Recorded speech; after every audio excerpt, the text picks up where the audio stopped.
We can go ahead and get started with our candidate forum.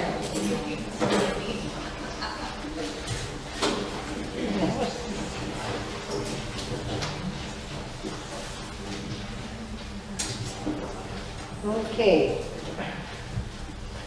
so we're here tonight for our Santa Maria Mayor Candidate Forum.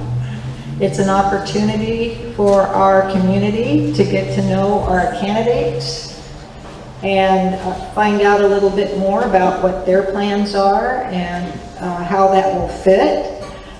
My name is Lisa Thornhill. I'm a member of the League of Women Voters, North Santa Barbara County. I am part of the leadership team. I am second vice president and I oversee program planning. The League of Women Voters are a nonpartisan organization. The National League of Women Voters was formed over 100 years ago, and we have been a part of Santa Maria Valley for over 50 years. So we have brought forums to our community every election cycle, and hopefully some of you have had the opportunity to participate. We are very proud of our heritage, and we are also progressive in our approach to nonpartisan voter education and advocacy work. Our top priorities are to register voters and help educate the community to assist with informed voting. We have a lot of literature here available tonight. One of those are our pros and cons, which offer information about the measures that are on the ballot, and the information is provided by non-league folks that either support or do not support the measures. We do welcome all genders and ethnicities as members, and also remove barriers to non-citizens to become League of Women Voter members, as well as those students who are at least 16 years of age. I don't know how many people know that 16-year-olds can now pre-register to vote, but that is an option. The nonpartisan nature of league work is critical to the mission and means that as an organization, we do not support any candidates or support any political parties. To start with, I want to thank our partner, Santa Maria Valley Chamber of Commerce, who did a lot of work to organize and put things together for tonight's forum. We also offer thanks to our forum sponsors, Fund for Santa Barbara, the Santa Maria Times, and NAACP.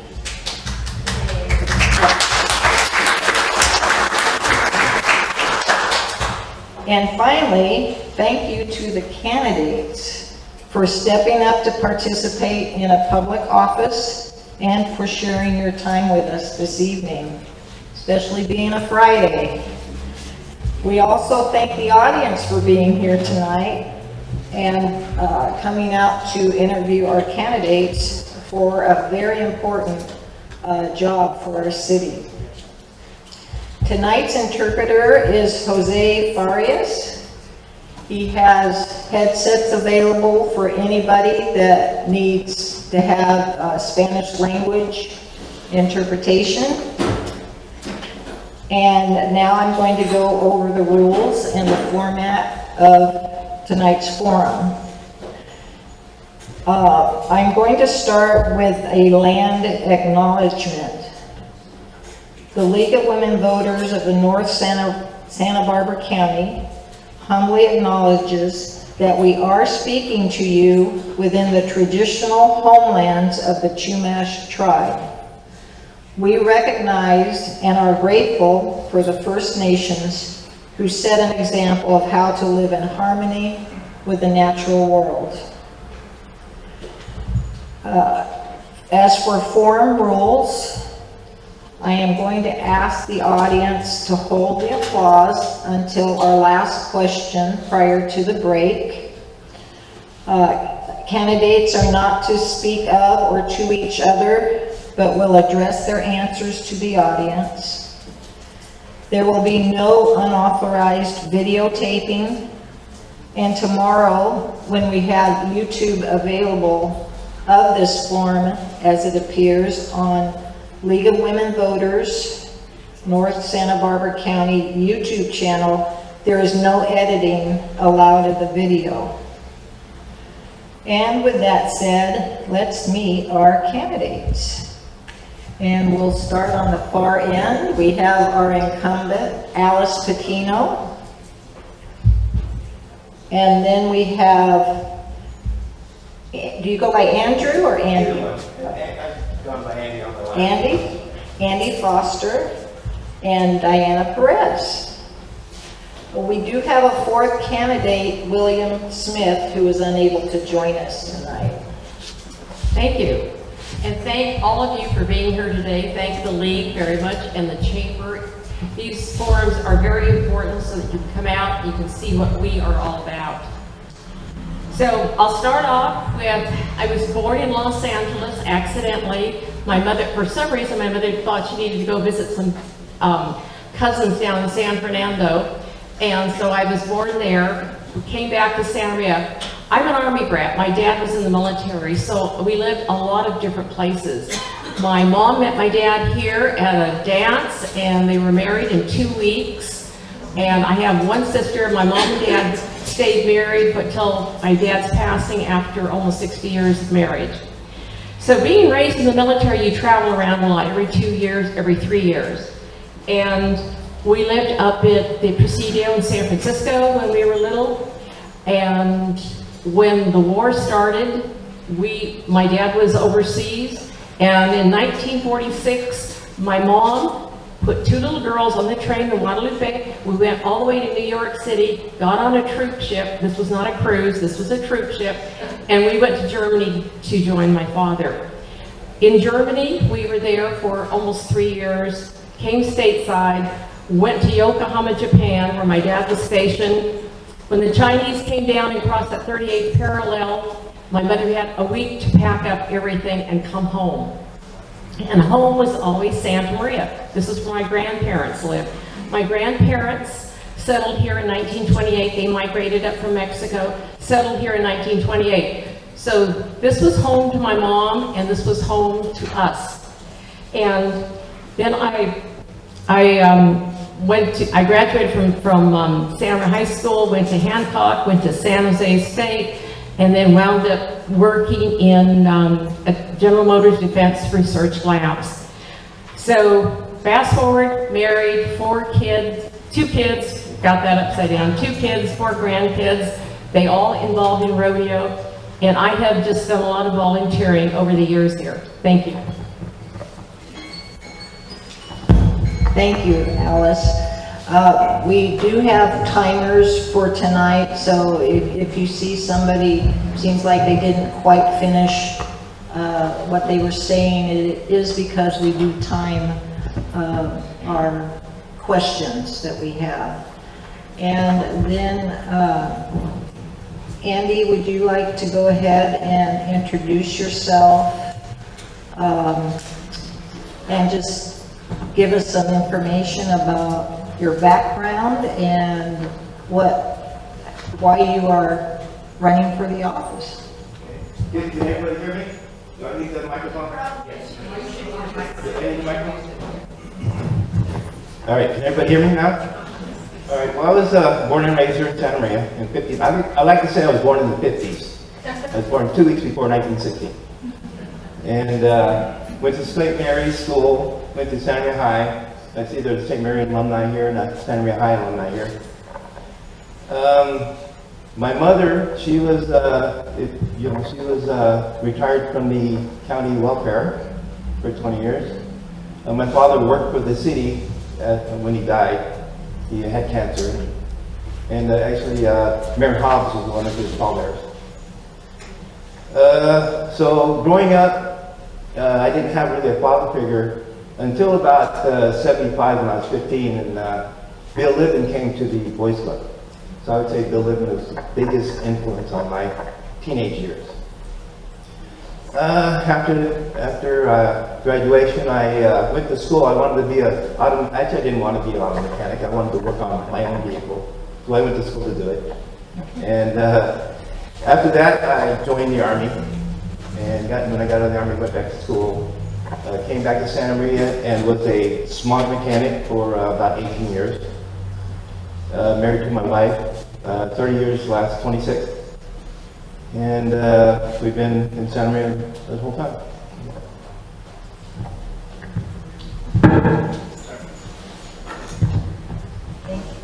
Thank you for that, Andy. And we'll have Diana also share with us your background, education, and experiences. And we're doing 2 minutes, and then we'll have 1 more minute because we should have had 3. So we'd like to hear why you folks are running as well. Thank you. Okay, I was raised in Salinas, and I come from humble beginnings. I worked in the strawberry fields as a kid and worked my way through high school and college. I was admitted by UC Santa Barbara and earned a bachelor's degree in political science. Then went on and earned my master's degree from Fresno State in education and counseling. Moved on to become a counselor for high school students, and my first professional jobs were at Santa Barbara State College and UCSB. And so, and then now at Ellen Hinkle College. And I've been here in Santa Maria for 27 years. I've adopted Santa Maria as my hometown, and I'm very happy to be here. And my experience is, I was appointed as a commissioner for California State Parks, the Off-Highway Vehicle Division. Learned how to handle land and off-road contentious issues, and was appointed to the Santa Maria Joint Union High School District in 2014 and served there for 10 years. And so I've had that public experience. And I have 3 kids. They've all been born here in Santa Maria, and I have always prided myself on wanting to give back to my country and serve my country, and this is the way that I wanted to serve, by being a public servant and serving my community. Thank you. Alice, would you like to go ahead and talk some more about the reasons you're running? Okay. Well, I have been involved in just Santa Maria for a long time, and I was on the high school board for a period of time. But when my kids were in school, I was, say if I was room mother, or when they were in 4-H, I was a 4-H leader. When they got into FFA, then I was a beef leader. And so just different things that I could do and I had the time to do, still raising 2 boys. I belonged to the Larks, which was a volunteer group. Some of you might remember that. The Larks, and I used to volunteer at the hospital. So just doing a lot of volunteering and being involved in the city of Santa Maria. All right, the reason why I'm getting involved in this, it seems that we have a law enforcement inadequacy that, traffic control is just non-existent. And I feel that if you can get control, you educate the people what they're doing wrong, they will correct themselves, okay? And it doesn't seem they're getting that. So I think if we do an education program where we have the officers riding along with them would be a citizen, where we would educate as you pull them over, and we could take care of 80% of the problems. That would eliminate a lot of the court systems. It would reduce a lot of excess money that we don't need to be spending. That's not what it is. 15 seconds, okay? Another great thing is, I say that the Constitution it needs to be taught again. People need to be educated on what is constitutional and what isn't. Thank you. I'm running because I believe that Santa Maria has great potential. There's a lot of opportunities that we can move forward with to make some positive changes in the city. I do have some concerns, and I'd like to see if we could tackle some of the bigger issues of the city, including the budget, public safety, and housing. Those are huge concerns for our community and our residents. And I would like to see if we can address those concerns, and that's the reason I'm running. Thank you to all three.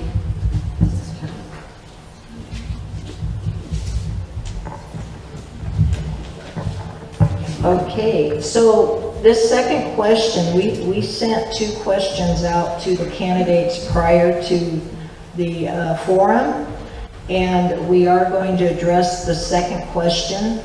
Once that is done, we have made available 3x5 cards, and if you would like to write a question down for one or all 3 candidates, please do.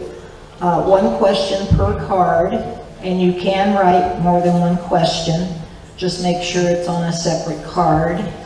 And at break time, we will go through the questions and separate them out into common themes.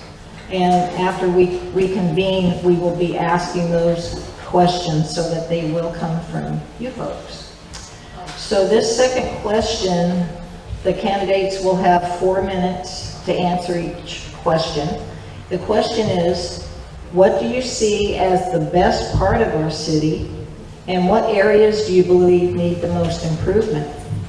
How would you support and improve these areas? Well, one thing we need to do is that we have, in the older part of the city, we have sidewalks that are not complete. And we need to come in and be able to complete some of those sidewalks. That takes a lot of general fund money. Another thing is that we need more small pocket parks. What we've done is on the northwest side of town, we took Oakley Park, we completely redid it, 2-point-some million. But when people call me and they have an issue with what's going on and you go and see the issue, those are those things you need to address. Not your idea of how you think it should be done, but the people that live in that community. We have landscape districts, so that pays for a lot of the landscaping that's done in different areas. But in the older part of the town, we don't have that. We have roads that need to be redone. Again, that comes out of general fund money. And we are redoing our parks. We did Russell Park, which is another beautiful park, and it was one of the older parks. We have redone that. And then we can talk about the riverbed. People used to enjoy walking up and down the levee. And with the influx of the homeless out there, we needed to address that also. So I think part of what I'm seeing is that we need to probably add maybe 2 or 3 people more to code compliance. Some of the things that are going on in the neighborhoods, because some of the neighborhoods are very nice and you have maybe just 2 or 3 people that aren't keeping up the neighborhood, then with code compliance and education. And what we do with the code compliance, they go door to door and they educate people on what's going on in their neighborhoods, what they should be doing. You don't leave your trash cans out. You don't park on the lawn. And all the education that produces a good neighborhood. This is great. With a lot of the building going on, we have too many cars parked in the street. And this has been caused by some of the state laws with ADUs and with building. And so driveways aren't required for ADUs. And some people can put 2 or 3 ADUs in their yard and they have cars. They may not just have 1 car, they'll have several. And so those are the kinds of things that we need to address, and that takes all over the city. Maybe some areas need more love than others, but I think those are the things that we need to address. And we are building the soccer fields that everybody asked for a long time. I think it was a week or 2 ago, I signed the paper that says now we own the land. Thank you. All right, there are some changes. Like when I drove over here, I noticed that on College crossing Main, that 1 lane and the right lane, people have to go into the right to get around. Now, like what they did on College coming back at Stoll, where they made that a left turn only, that should be a right turn, should be a right turn only, that lane. I noticed that. There's a few other things like that Stoll and the northbound on-ramp. Somebody on Stoll, that on-ramp is like constant traffic, and nobody can cross Stoll coming from the fields. And I think that needs to be addressed. And like the ADUs she was mentioning, I don't think the state can force us to overpopulate. If the state is making laws and they're unconstitutional, we don't have to follow that, okay? They can't force us to build a place and then there's no parking for it. That shouldn't be right. They should have to add parking for the adults that are going to be going into that ADU, because that's what it is. They're making it a multi-family home that was originally designed to be a single-family home. You know, it's like New York. They built up, so they overpopulated they're a mess. But here, let's don't overpopulate. Let's don't overuse our resources. Okay, the water's only going to last for so long. Once we get so many people in here, we're going to be out of water. So that's something to look for. As far as other things around the city, you know, I haven't really been, you know, looking at places that need to be fixed. I just come along at, Grant Street, driving on Grant West from Broadway. There's a stop sign that this tree is blocking. And it's been like that for a couple of years. You only get to about maybe 40 feet before you see the stop sign. At night, you can't even see the line. So people just drive right through that stop sign. It's kind of dangerous.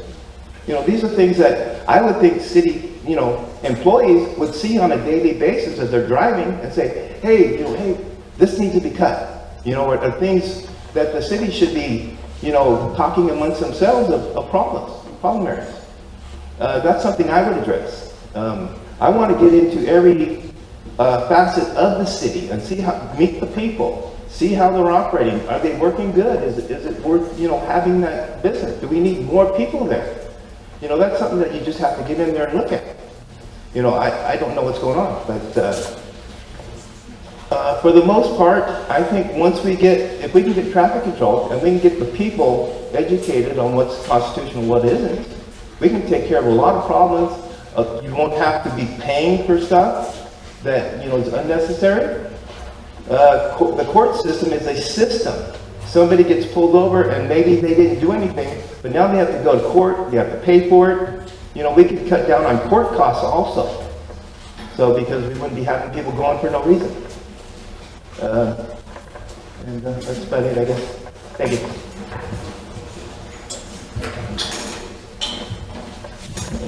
Is this working? Yeah. Okay. Great. So let me cover first what is great about our city. I'm going to be a little bit biased, but we have done an incredible job at Santa Maria Joint Union High School District.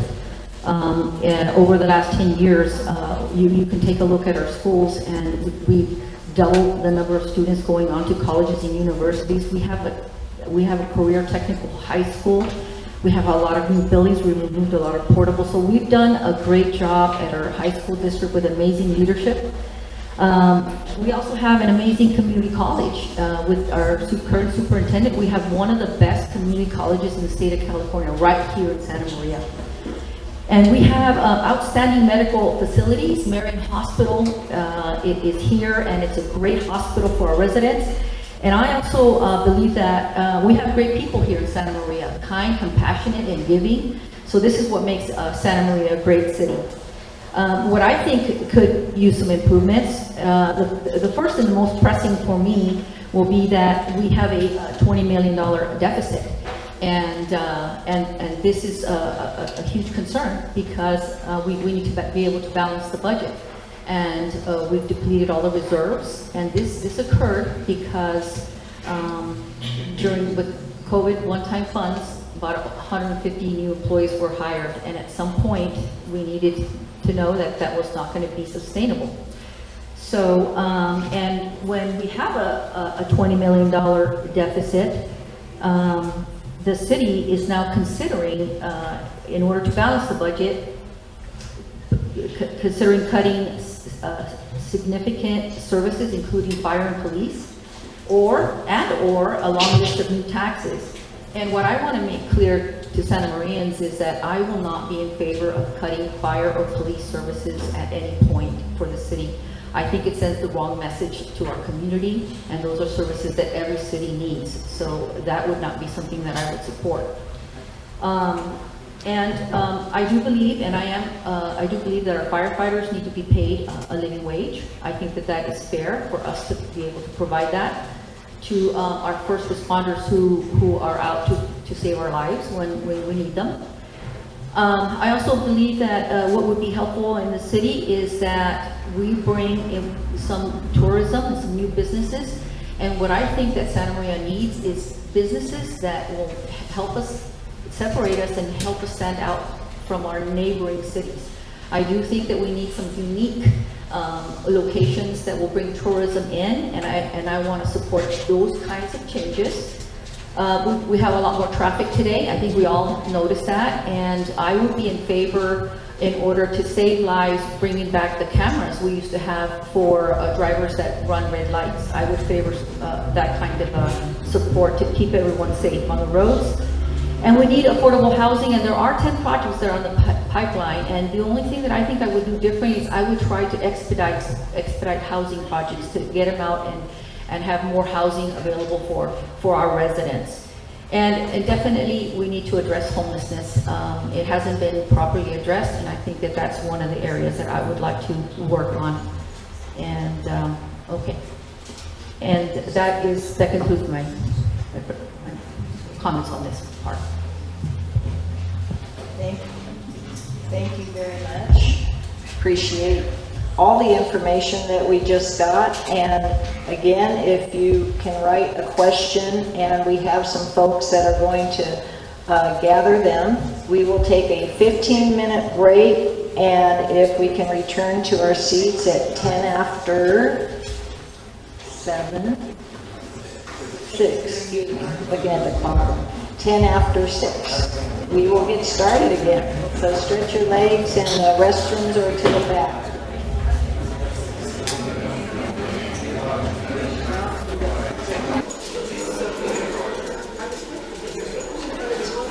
All right. So this is the part of our program that the League has done quite often, where we receive questions from our attendees, and that way we can share with our candidates what is on your mind. And we will start with Alice and then go down. And then the second question will start with Andy, and the third question will start with Diana. How much time do they get? They will get 2 minutes per question. And the first question, how would you address traffic safety, which includes road repairs, speeding, and pedestrian friendly?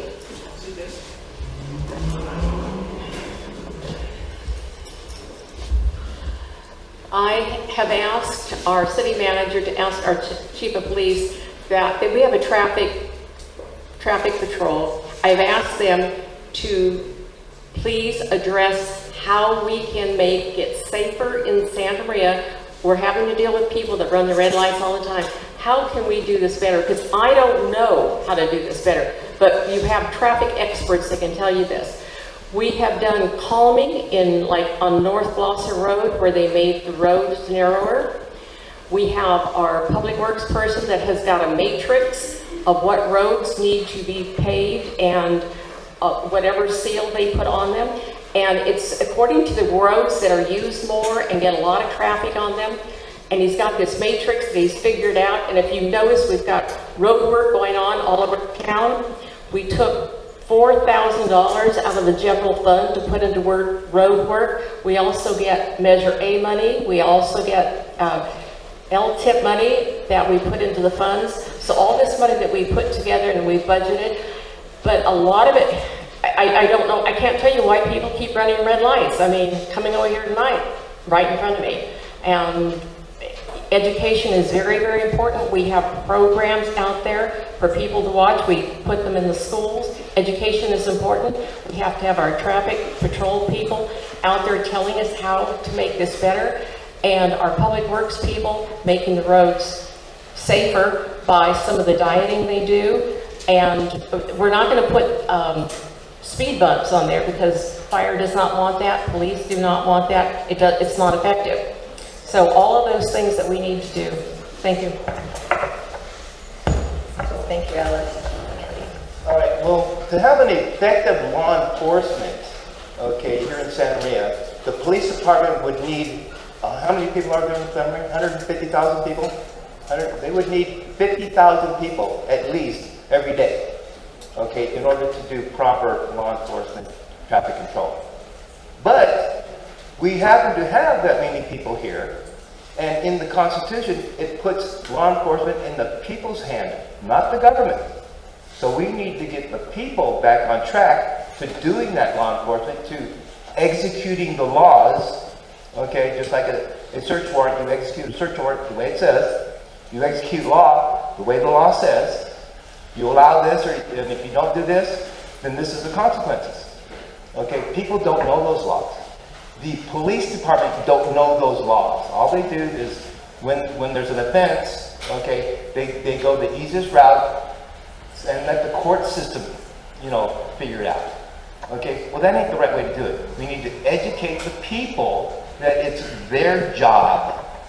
Okay, and once we get the people on track with the Constitution, everything will fall in line. It's just that they don't know any better. They've been taught, television teaches them how to drive. Okay, their parents taught them how to go through traffic. Okay, you weave through this way. Okay, because that's the way mom does it, or dad does it. Okay, we need to get them educated in law enforcement and the Constitution. So that's what we need. We need to get the people in with the police department so we can train the police department what they're supposed to be doing, and the police can train them on how they do their job. And then we can teach the people as they come by, what the law is. And we can even do some kind of I would like to have a forum, a public forum where we just talk about things going on. It has nothing to do with the meetings. All right, thank you. Thank you. Diana? Hello? Okay.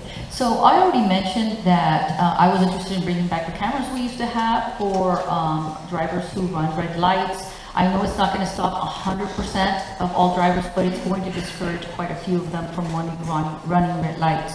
I think we all feel that traffic and speeding, and there's a lot of issues with our roadways. And I would encourage, I think that part of the reason is because the city, in their general plan, needed to work on the future of annexing land and expanding to other parts of the city. We have too many, our areas are dense, and we have too many people in smaller areas, and I think that we need to look at what other opportunities could we use to mitigate some of the traffic issues. And I think that the other area is that we already know that in 20 years, we're going to have 20 to 30,000 more people living here in Santa Maria. And so the plan for the future needs to be done now. The general plan needs to be completed. We need to look at where we can annex additional land so that we can ease some of that traffic that's happening, because there's no other way. Doing infill and putting more people in smaller, dense places is not going to help. It's only going to get worse. So we need to think about the future, and it requires annexing into other parts of Santa Maria. Thank you. And we will move to our second question and start with Andy. How would you improve or increase resources for our youth in Santa Maria? Well, I would like to see, the Constitution get back into schools. Okay, I would like to visit schools and see how they're doing. Do they still do the Pledge of Allegiance, in school? How are they teaching the kids? I think right now that we need to get back to parents teaching the kids and get the government out. Okay, we need to educate our own kids. Okay, the old saying, right? Who raised the kids? The village, right? The village raises the kids, not the government. We need to keep the government out of, you know, the things. The government's job is the common area, to make sure that we all have the right of way of ingress and egress of the common area, the public. Okay, that's not their control. You know, they don't surveil the public surveils the government. But it seems we have lopsided that, and now the government is surveilling people. So we need to go away from that, okay, and get the kids. Education starts with the kids. You can teach the kids now, okay, to be citizens, not to be consumers, okay. Parents are giving their kids everything they need as an adult right now, okay. They don't need that. They need to grow up first. They need to have a reason to leave the home. You know, parents are giving their kids everything. Why do they want to leave? They don't. Okay, that's why we have a problem with our kids not wanting to be responsible. We need to teach them to be responsible. Starts with the kids. That's why the only way they're going to change the Israel and the Arab, you know, problem is with the kids. It has to start with the kids, and they keep training the kids how to hate. So, thank you. Thank you.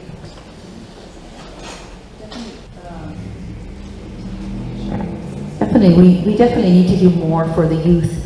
I work at Allen Hancock College, and we have many students, and I was on the school board, students who leave our city and actually do not come back because we don't have much to offer here in Santa Maria for young people. And there's two parts to this.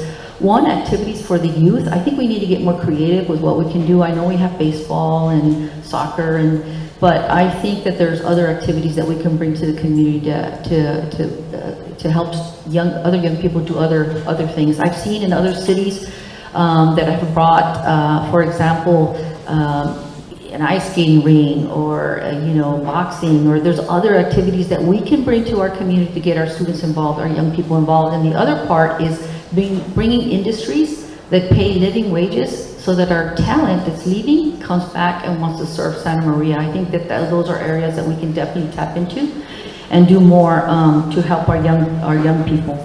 And I think that's it.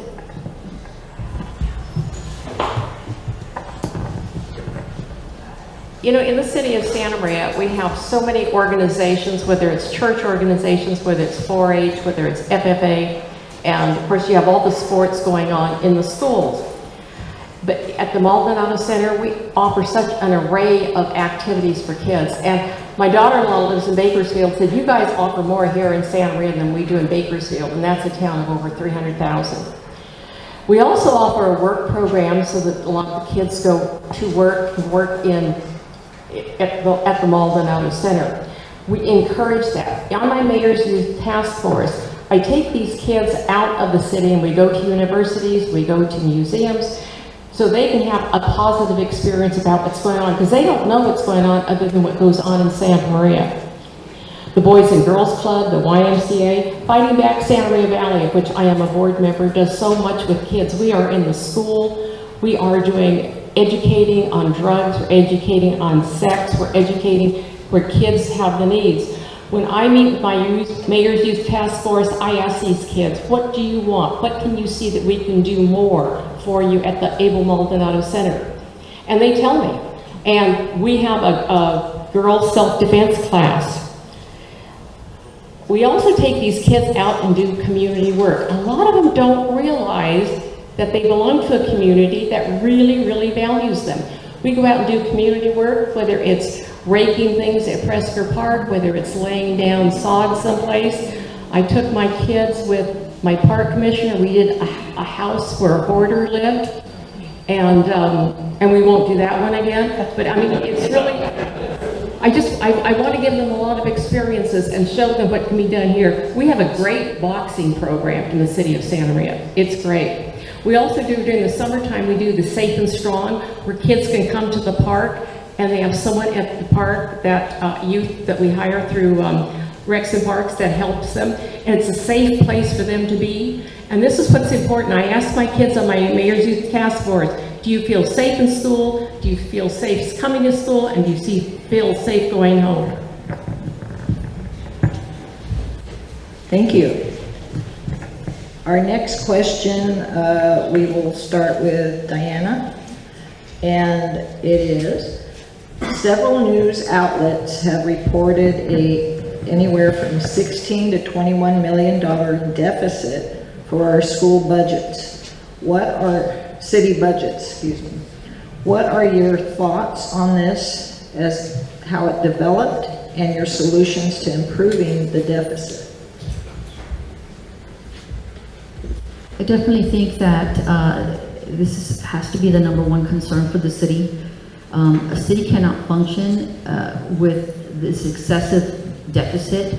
And I've already mentioned that unfortunately our city council voted to hire permanent staff that they could not afford to.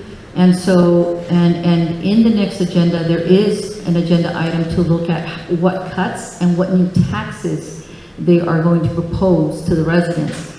And I believe that what we need to look at is ways to generate revenue for the city. It's going to cost us more in the future. We can't be at a $20 million deficit and think that it's not going to cost us more to run the city. So we have to find ways to generate revenue.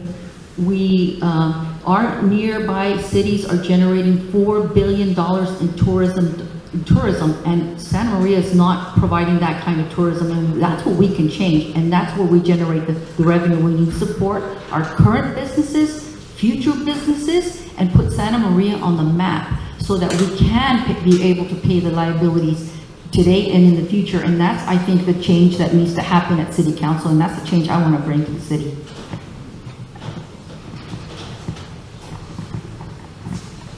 The amount is 16 million, which, give or take a few million, and we're not happy with that. We are going to be looking at lists of options that we've put together, which is we could increase sales tax. This has to go to the vote of the people. Landscape district, also a vote of the people.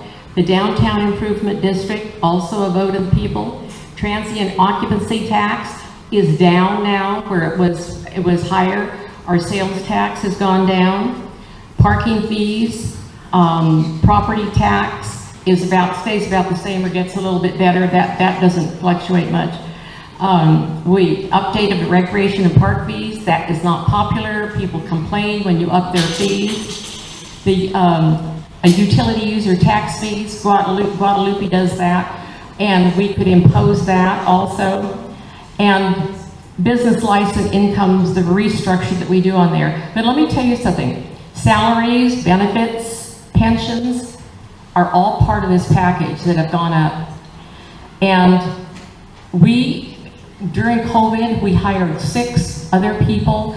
They have either taken positions with the city or someone, I don't know where this other figure came up, and someone has left the city, but 5 of them are employed in the city with openings that we had. Our workman's comp has gone up 49%. Our liability insurance has gone up 45%. Our claims and losses have gone up. But when you have salaries and benefits and pensions that are making this spike go up, we have to address it, and we are going to have options to address it. Also, I think a lot of people missed that during COVID, our employees got $10,000 for hazardous pay. $10,000 apiece. I think that it's a challenge. Back in 2008, we had to go through the same thing. Okay, first of all, you got to learn to live within your means. Okay, you have to. Otherwise, you're just going to go into debt. Okay, we're teaching our kids, okay, this is how you get credit. Okay, this is how you go into debt, okay? This is how you keep your credit cards at a maximum, okay? And this is how you die in debt, okay? We need to stop teaching people to go into debt, okay? It's like debt is just normal. And the city being in debt is normal. So we need to find out ways to cut the budget, okay, it's not the government's job to make money. It's the government's job to spend the money that the people give them. So we got to do that. And there are probably a lot of things. See, safety is only mentioned in the Constitution 3 times.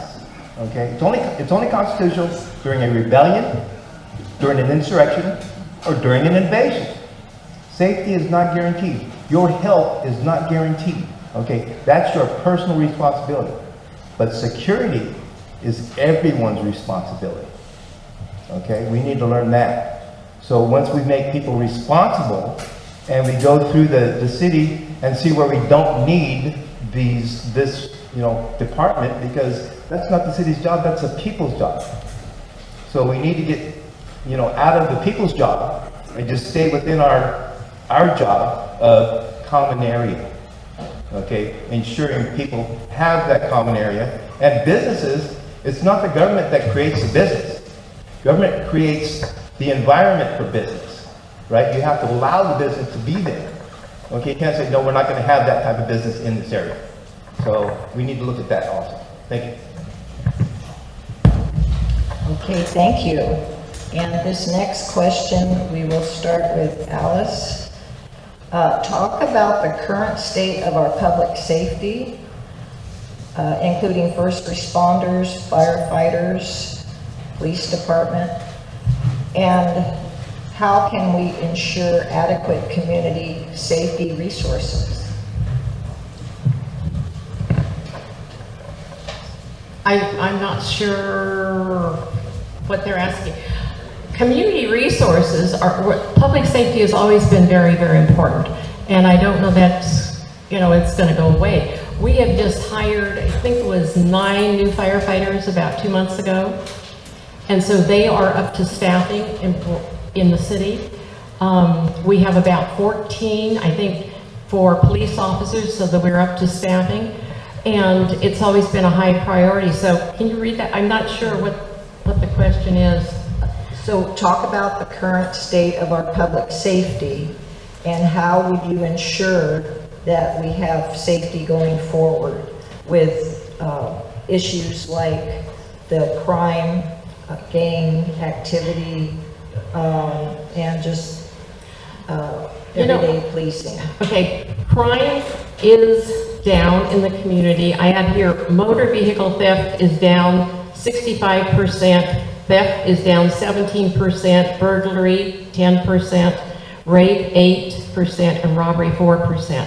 We have one of the best trained police forces in the whole state. And I know that if some of you are around when we did the MS-13 in March, they did an absolute excellent job of getting people that were here, one person in Arvin and one person in Ohio at the same time in the morning without anything happening to our police officers. And we value them. People from other states wanted to know how Santa Maria did this so they could replicate it. We think it's very important to have well-trained and the resources that we need to go with our police and with our firefighters. All right, we need to get our mindset going from a government law enforcement safety, from safety to security. Stop saying safety. Just like we need to stop saying democracy, because democracy and the Constitution do not coexist. Okay, it's a republic. Okay, guaranteed republic. Okay, we all are supposed to guarantee that. If we take an oath to uphold and defend that, okay, that's what you're guaranteeing, a republic, not a democracy. So what we have to do is think on security. The Second Amendment says, a well-regulated militia, comma, being necessary for the security of a free state, comma, the right of the people to keep and bear arms, comma, shall not be infringed. Why do police officers carry weapons? As a deterrent to get the people to do what they want. Okay? And right now, the government has the deterrent to make the people do what they want. Okay? So they are enforcing safety, which is not constitutional, and are forgetting about security, which we don't have. We're not secure because we're not free. Okay? So we need the people back to law enforcement like the Constitution was designed. And then you will have security, and your safety is your personal responsibility, not the government's. Okay? It's not my responsibility to ensure you're safe throughout your life. But it is my responsibility to ensure you are secure, that the place is secure. But we're not doing that.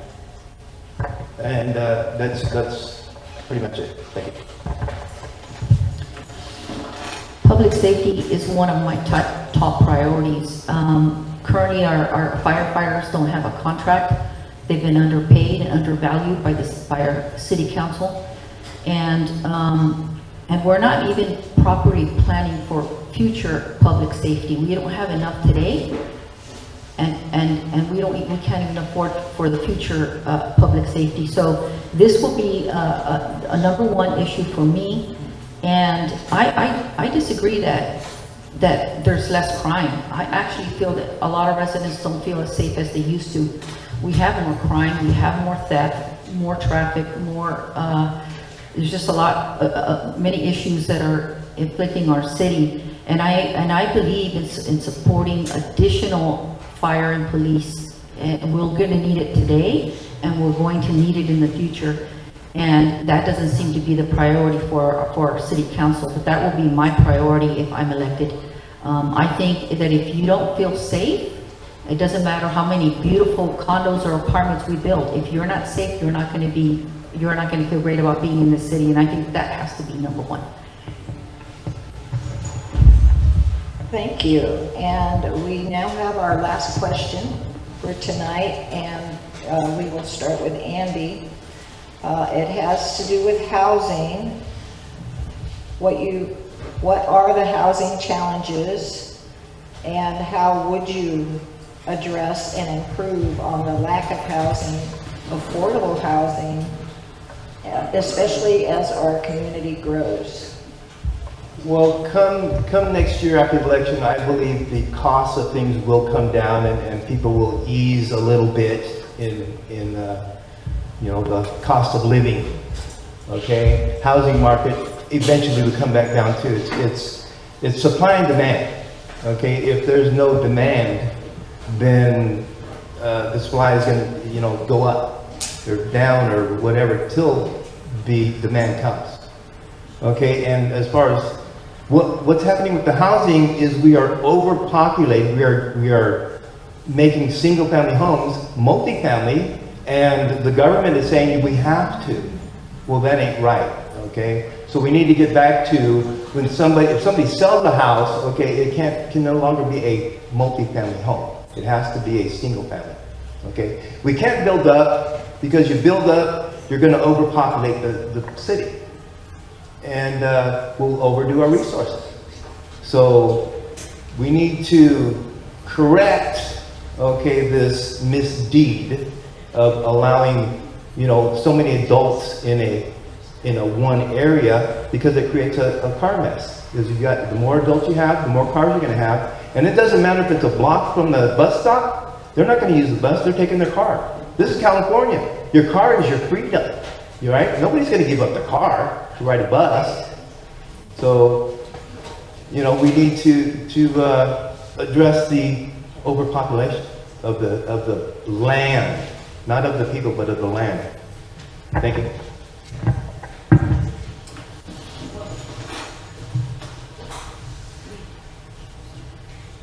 We definitely need more housing. We needed more housing 10 years ago.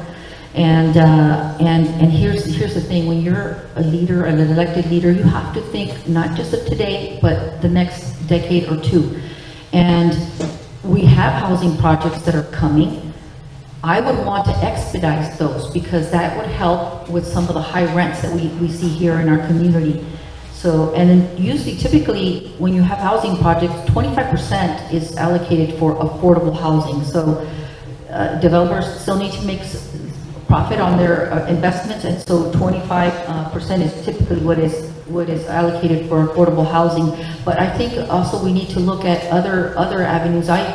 I'm concerned that too many of our residents are getting into rentals versus home ownership. The American dream has always been to own your home, and I think that we ought to look at a creative idea like affordable home ownership, because that's what keeps, that's what creates generational wealth for folks. And we do have housing that's coming to downtown. 1,000 more residents are slated to be downtown. I think it's a lot of folks that are going to be there with not enough resources to serve all of the folks that are coming. So housing is important. I think we need to expedite into other areas with mixed use, and hopefully that will keep some of the high costs down in terms of housing. Housing. Cities don't build houses. We don't build residential. Developers come in and they buy the land and they build. And then the state comes in and tells you what they want you to build. And let me go to ADUs for a minute. We are the capital of ADUs in the state of California. And ADUs now, you can be 4 feet away from another ADU. In the backyard of your house, you can build ADUs, 4 feet away from your lot line. And if you build them under 750 square feet, you don't have to pay any AB 1600 fees. You don't pay for the library, you don't pay for fire, you don't pay police, you don't pay for roads. But you're generating water, you're generating waste, and the trash cans out on the street, and all the cars parked bumper to bumper. And this is Senate Bill 2097. The governor has come in and said, if you have a building downtown, like the Boot Barn or Mervin's building, they can come in and put housing in there, and we can do nothing about it. If you're the high rise out there off of Skyway, Senate Bill 35, the state came in, didn't talk to us, nothing. They can build it, and you know what happened? When it came to hook up the sewer line, it did not hook up to our sewer line. And so they wanted to put a pipe over 135 and have a pumping truck on the side, and we said no. I've got a list here of affordable housing we are building and building in the city. Santa Maria Studios out there. We have Centennial Gardens, 160 apartments, the Gateway Mixed Use, 18, Betaravia Plaza. Yes, we want to expedite it, but that's what our planning department is doing. They are expediting it as best as they can. Thank you. The information tonight was very helpful, and we are now going to take a minute for each candidate to wrap up and give us some last thoughts before we end our evening. And we will start with Diana. First of all, thank you all for coming tonight. Appreciate everyone showing up. I think we all care about Santa Maria, and that's why we're here. I want to make my pledge. This is going to be my pledge for all of you that are listening. If I am elected mayor of Santa Maria, I promise to make public safety my #1 concern. I will expedite housing projects by removing any barriers that I see. I do want to create a coalition of leaders, city leaders, county supervisors to address homelessness. I want to make sure that there are businesses that are thrive, and that we bring new industries that pay living wages for our residents. I'm going to address traffic. I want to look at renegotiating the model lease program, which supports our senior citizens and our veterans. And I want to balance the budget and restore our reserves. And I will assure that our firefighters are paid a fair wage.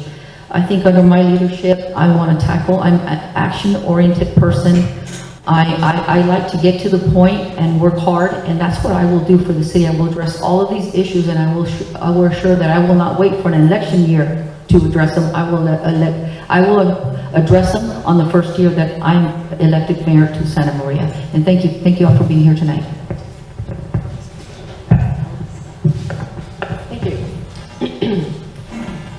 It is It's come to the attention of the Santa Maria City, to the city of Santa Maria, that city employees are spreading the falsehood that 3 Santa Maria council members defunded your fire department. All 5 council members approved the budget. The city wishes to correct the record. Santa Maria City Council has never made a decision to defund the city fire department. In fact, the council has incrementally increased funding for the fire department. Fire department funding was $20.1 million in 2020-21, $22.7 million in 22-23, and is now $25.7 million in 2024. These are the facts that adopted the city budget posted on the website. We have 9 new sworn positions in the fire department, and the Fire Prevention Bureau, which has been among the highest priorities of the fire department, the bureau is fully staffed.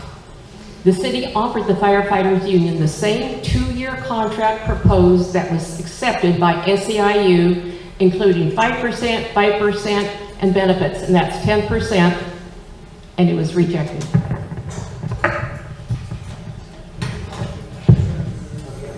Okay, anybody who has taken an oath or affirmation to uphold and defend the Constitution, that is including and up to your life, okay? If you are not willing to give your life for this Constitution, don't take the job.